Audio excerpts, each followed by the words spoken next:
राम और शांति दोनों एक दूसरे से बाहर प्रेम करते थे। इसे देखकर दोनों के घर वाले उनकी शादी कर देते हैं।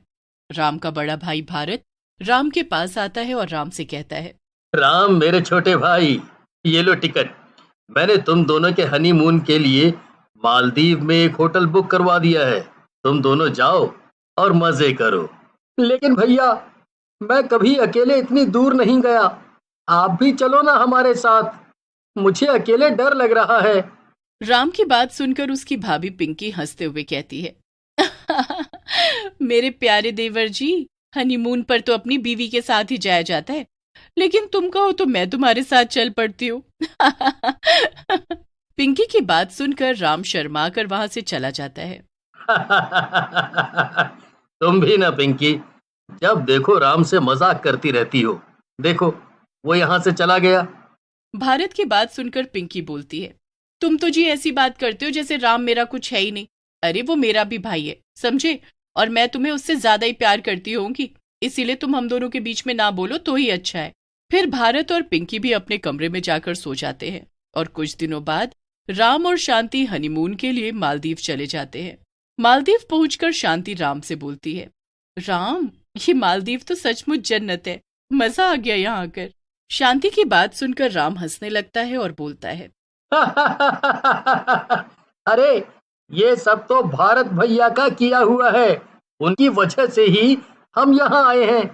अरे, मालदीव कितना भी खूबसूरत हो, लेकिन हमारे लक्षद्वीप के आगे कुछ भी नहीं है। वो तो भारत भैया ने यहाँ की टिकट करवा दी, नहीं तो मैं लक्षद्वीप ही जाता।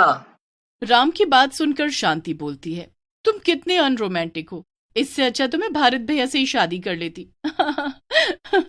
फिर राम और शांति कॉटेज में चले जाते हैं। उसी रात राम और शांति समुद्र किनारे घूम रहे होते हैं। तभी शांति बोलती है, राम, रात के 3 बज गए हैं, हमें अब कॉटेज में जाना चाहिए, सब चले गए हैं यहाँ से।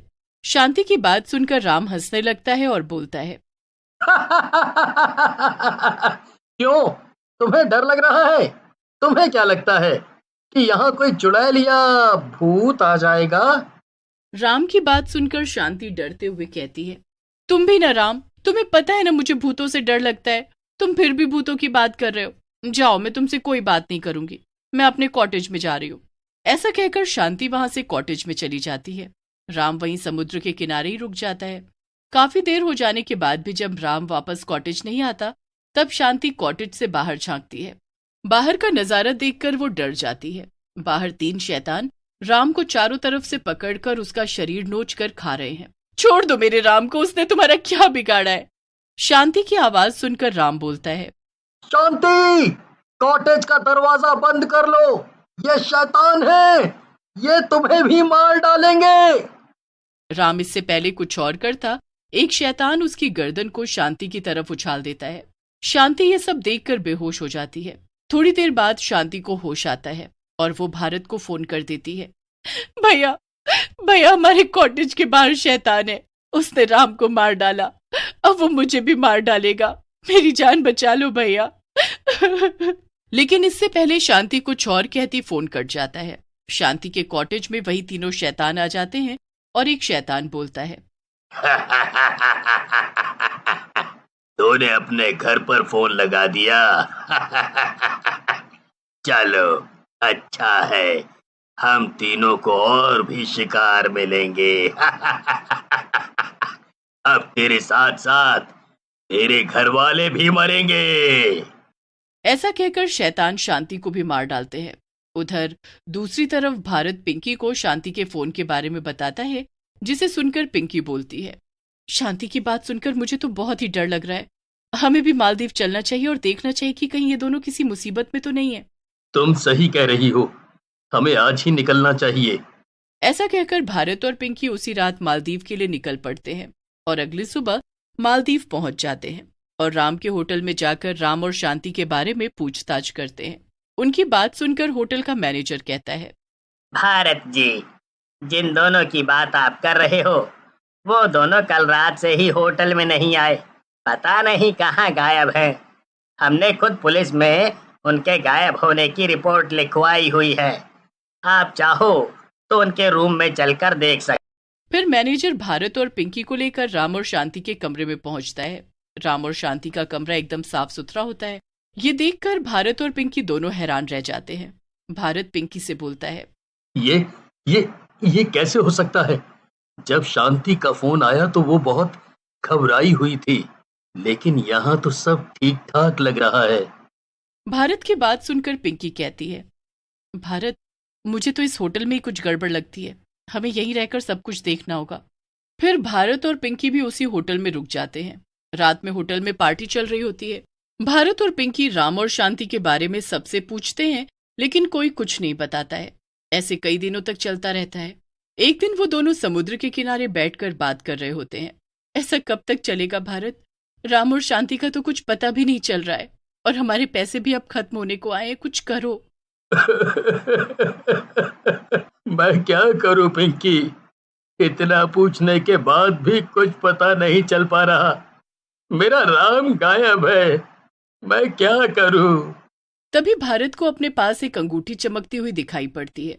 वो अंगूठी देखकर भारत कहता है, अरे ये तो राम की अंगूठी है।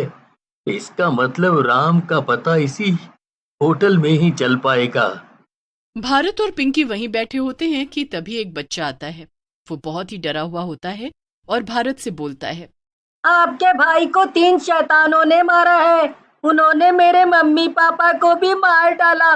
इस होटल में जो भी रात को इस बीच पर घूमता है, वो 3 शैतान उसे मार डालते हैं। तुम चिंता मत करो बेटा, हम दोनों के रहते तुम्हें कोई नहीं मार पाएगा। आज से तुम हमारे साथ ही रहोगे। फिर भारत और पिंकी बच्चे को लेकर अपने कमरे में चले जाते हैं। बच्चे की बात सुनकर भारत और पिंकी रात में बीच पर ही घूमने का प्लान बनाते हैं और वहां घूमने लगते हैं। पिंकी, मेरी बात सुनो। तुम यहाँ से चली जाओ। अगर उस लड़के की बात सच है तो हम दोनों बहुत बड़े खतरे में हैं। जान भी जा सकती है। भारत की बात सुनकर पिंकी हंसने लगती है और बोलती है, मेरे प्यारे पतिदेव, तुम्हारे बिना मैं अकेले जिंदा रहकर भी क्या करूंगी? अब तो मरेंगे भी एक साथ और जिएंगे भी एक साथ। इससे पहले पिंकी अपनी बात खत्म करती, वो तीनों शैतान उन दोनों के सामने आकर खड़े हो जाते हैं। एक शैतान बोलता है, तो तुम दोनों अपने भाई की मौत का बदला लेने आए हो। लेकिन यहाँ से जिंदा नहीं जा पाओगे। मूर्खों, जिंदा जाना ही कौन चाहता है? मैं अब अपने भाई की मौत का बदला तुम तीनों से लेकर ही रहूंगा, चाहे मेरी जान ही क्यों ना चली जाए। ऐसा कहकर भारत एक शैतान को जोर से लात मारता है। शैतान दूर जाकर गिरता है। लगता है तुझे तड़पा तड़पा कर ही मारना पड़ेगा। दुष्टों, मेरे पति की जान लेने से पहले तुम्हें मुझसे निपटना पड़ेगा। तुम तीनों के लिए मैं अकेली ही काफी हूँ। पिंकी की बात सुनकर तीनों शैतान हंसने लगते हैं और एक आवाज आती है जो कि होटल के मैनेजर की होती है। 3 नहीं देवी जी, 4। हम लोग टोटल 4 शैतान हैं। मैनेजर भी धीरे धीरे शैतान में बदल जाता है। ये देखकर भारत पिंकी से बोलता है, पिंकी, तुम यहाँ से चली जाओ। ये बहुत ताकतवर हैं। हम दोनों इनसे नहीं लड़ पाएंगे। तुम चली जाओ। भारत की बात सुनकर पिंकी हंसने लगती है और बोलती है, तुम सही कह रहे हो भारत, हम दोनों इनसे मुकाबला नहीं कर सकते, लेकिन हमारे राम भगवान तो इनसे मुकाबला कर सकते हैं ना। ऐसा कहकर पिंकी भगवान राम की मूर्ति निकालती है। मूर्ति में से तेज प्रकाश निकलने लगता है जो कि उन चारों के ऊपर पड़ता है। प्रकाश पड़ते ही वो चारों शैतान पिघलने लगते हैं। दुष्ट औरत, ये तूने क्या किया?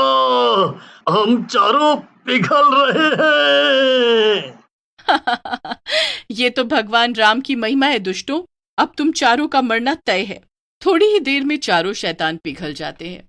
फिर पिंकी और भारत उस बच्चे को लेकर अपने साथ अपने देश भारत वापस आ जाते हैं।